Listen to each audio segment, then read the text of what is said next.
We did it. We left Earth, crossed 250,000 miles of space, and set foot on the moon.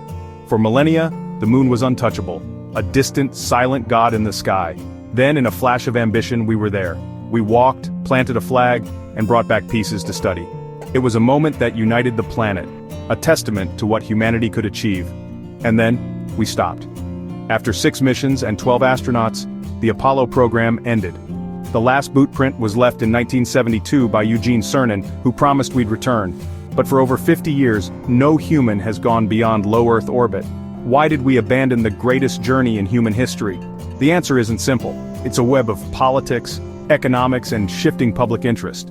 The same forces that sent us to the moon also brought us back to Earth. The moon race was never just about science, it was about competition. Once the race was won, the motivation vanished. To understand why we stopped, we have to go back to the beginning. The decision to go to the moon was made in the halls of power, not in labs. It was a declaration during the Cold War, a flex of national muscle. The science and engineering were spectacular, but the real goal was to prove something to our rivals.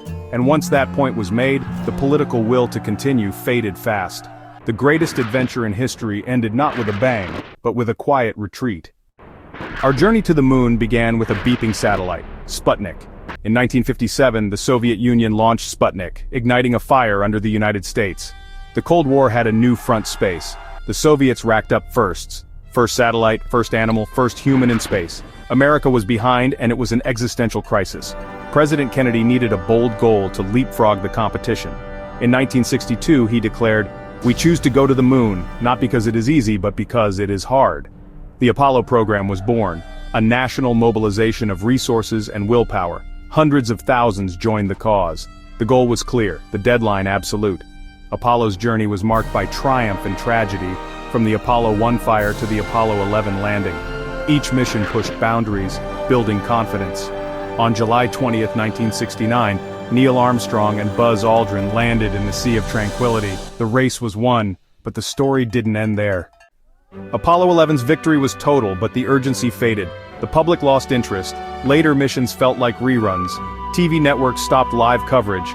Attention moved on. Meanwhile, the Vietnam War and domestic issues demanded resources. The Apollo program's cost became harder to justify. The question shifted: should we keep going? Ambitious plans for Apollo 18, 19, and 20 were scrapped. Hardware was built, astronauts trained, but the missions were canceled. Budget cuts and shifting priorities ended the program quietly. Eugene Cernan, the last man on the moon, left in 1972. The mighty Saturn V rockets became museum pieces. The infrastructure was dismantled. The dream was put on hold. The great pause began. The moon fell silent. With the moon off the table, NASA needed a new mission. The focus shifted to low Earth orbit, our cosmic backyard. The era of sprints was over. The marathon began. Skylab, America's first space station, launched in 1973. Built from Apollo hardware, it proved humans could live and work in space. To support stations, NASA needed a reusable vehicle, the Space Shuttle. The shuttle became NASA's workhorse for 3 decades, building the International Space Station. These achievements fostered international cooperation and scientific discovery, but they kept us tethered to low Earth orbit. The dream of returning to the moon or going to Mars faded. We mastered orbit but lost the ambition for deep space. The giant leap became a continuous circle. The moon remained out of reach. In the silence after Apollo, conspiracy theories took root. Some claimed the moon landings were faked, pointing to anomalies in photos and videos. The abrupt end of Apollo fueled suspicion. Distrust in government, stoked by Vietnam and Watergate, made people question everything. NASA patiently debunked the myths. The flag moved because it was unfurled, stars weren't visible due to camera settings, shadows were odd because of the terrain. Over 400,000 people worked on Apollo, too many for a secret to hold. Even the Soviets, America's rivals, never called it a hoax. The truth? We really did go to the moon. The real mystery isn't if we went, but why we stopped. The silence was deafening. Today's technology dwarfs Apollo's. A smartphone outpowers all the computers used for Apollo 11. We have advanced materials, robotics, and a deeper understanding of space. Returning to the moon should be easier than ever. Yet 50 years later, we're still struggling to get back. The problem isn't technology, it's political inconsistency. Every administration announces new plans, then cancels or changes them. This start-stop approach wastes money and scatters expertise. NASA's bureaucracy has grown, making decisions slow and risk-averse. The Challenger and Columbia disasters made us more cautious. Today, every system is over-engineered for safety, adding years and billions to projects.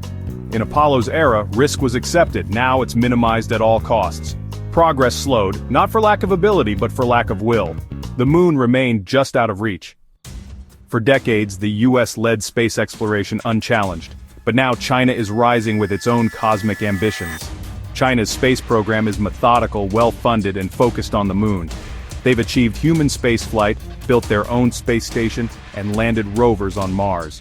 Most notably, China landed on the moon's far side and returned lunar samples. Their goal: land astronauts and build a permanent lunar base near the moon's south pole. China's progress is steady, unburdened by political turbulence. This has reignited urgency in the US space program. The Artemis program is a direct response to China's ambitions. Now, it's about more than science. It's about geopolitics and values. The space race is back with new players and higher stakes. The moon is once again a prize. The competition is on. The story of why we stopped going to the moon is about motivation. Apollo was a product of a unique moment: political rivalry, national pride, and technology. We went to beat the Soviets, not just for science. Once we won, the drive vanished. Science alone couldn't sustain the colossal budget. Large-scale endeavors need a powerful, unifying narrative. For 50 years, we lacked a compelling reason to return. Arguments about science and resources failed to ignite public passion. The urgency of a race was gone. It took a new competitor to change the equation.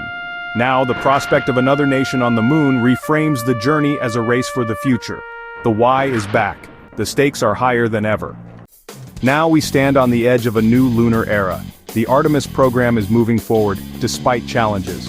Private companies like SpaceX are building next-generation rockets and landers. The goal, not just footprints but a sustainable presence, a stepping stone to Mars. This race is more complex, with many nations and private players. It's a race for resources, strategic footholds, and the rules of off-world life.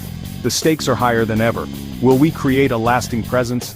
That depends on learning Apollo's lessons. We need programs that survive political shifts and inspire public support. The moon must be a starting block, not a finish line. Competition may get us back, but shared purpose will keep us there. The moon waits, holding our last footprints. The great pause is ending. This time, let's make sure we don't stop.